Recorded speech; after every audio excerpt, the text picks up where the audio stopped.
Hello, this is Dr. Dyke Drummond at the home of The Happy MD in beautiful Seattle, Washington, with a quick video on the connections between burnout, trauma, the COVID-19 pandemic, and two systems every healthcare delivery organization in the world needs to be putting in place right now because we actually know what's coming down the road.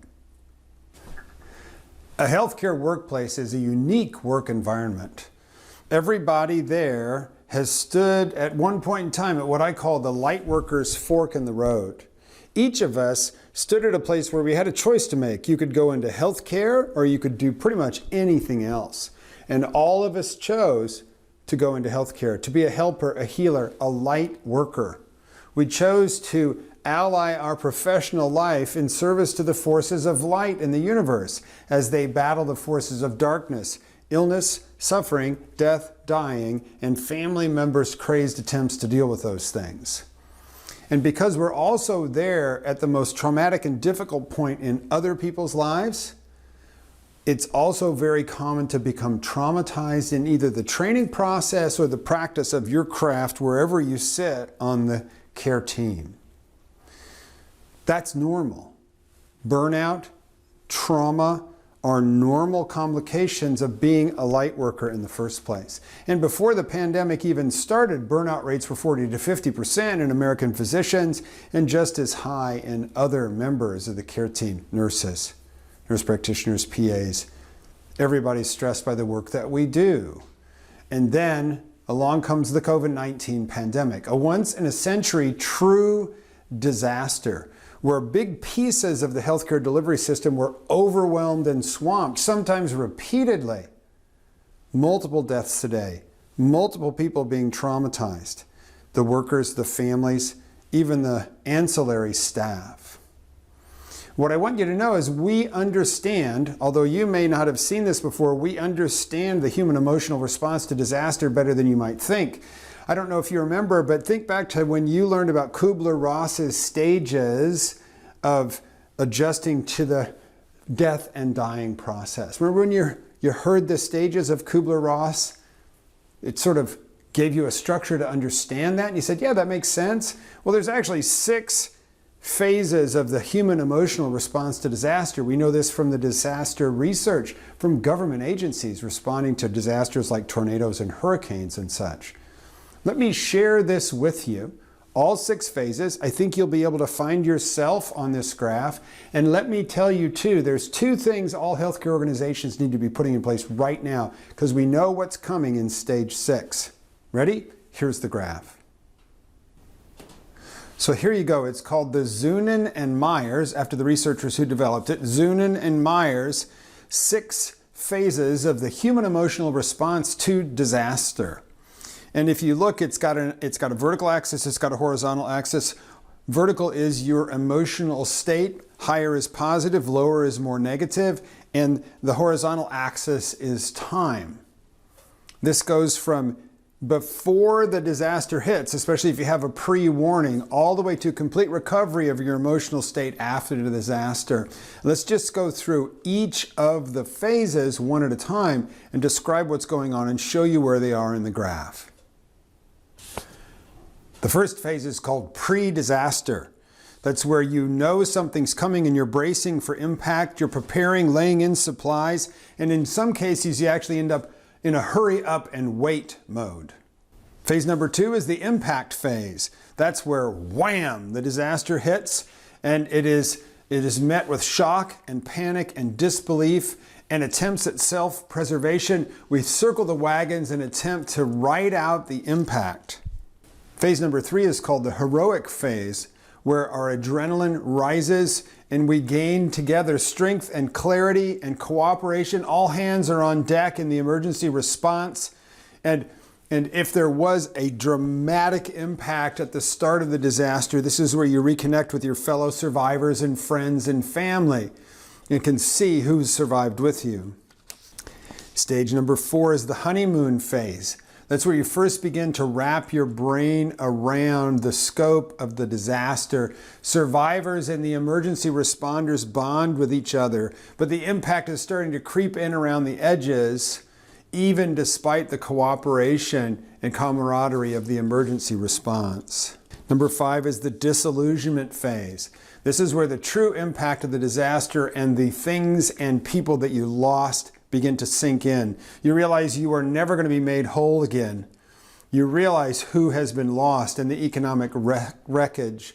And if there was inadequate emergency response to this disaster, this can produce extreme outrage and set the stage for lasting resentment. The last and longest stage is reconstruction and recovery. You realize you have to pull yourself up by your own bootstraps because the emergency response, if it was a national emergency response, has left town. Grief sets in. Recognition of both loss and your strengths that allowed you to survive the disaster become apparent. Some of us will rise to the occasion at this point, but some of us will not. Because if to cope with the disaster, you picked up drugs and alcohol or slid into depression, maybe even in the acute phase there was suicides, you will struggle in the reconstruction phase when re-traumatization and anniversary events begin to come through over time. One of the fundamental features of the reconstruction and recovery phase is its time delay. You can see in this graph, it's about 18 months to run from an acute disaster all the way through to the end of the recovery phase. And most of the depression and suicide and psychiatric morbidity of a disaster like this is on the upslope of the recovery phase, a year or so delayed from the actual disaster itself. And the thing that distinguishes COVID from singular disasters like a hurricane, a tornado, an earthquake, a terrorist attack is that those are point disasters where it hits fast and we recover from that point forward. COVID has rolled in waves that last weeks at a time, and it exhausts and traumatizes the healthcare workers that are in the front lines in ways that no tornado or hurricane could possibly hope to accomplish. So I've always advocated that all healthcare delivery organizations have, in addition to their employee assistance plan, their EAP, they need to have a crisis management plan for the physicians and the other providers who don't tend to use EAP as well. You should have that in place right now. But as I talk to doctors and physician leaders around the country, I know that most healthcare delivery organizations do not have a crisis hotline. If they have a crisis hotline, if I ask somebody what's the number, nobody can ever tell me. So here's what we have to do now. Use the crisis of this COVID pandemic to begin to build out the crisis management system that we're going to need a year from now. What we need now is to build out a 24/7 manned hotline with a triage professional there so that when people call in, they can have a survey administered and be triaged to the appropriate resources.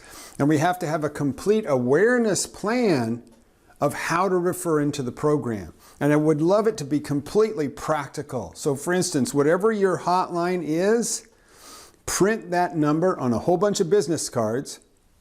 Give a business card to everybody in the organization and a handful to every leader. So we're always carrying them and can hand them out if we're talking to somebody who's in distress. So if I ask anybody in the front line, what's your hotline number? They can just reach in their pocket and there it is. And because it's much less likely for the healthcare worker to recognize their own burnout, their own trauma, because the patient comes first and never show weakness, it's also important to get this hotline number in the hands of their families.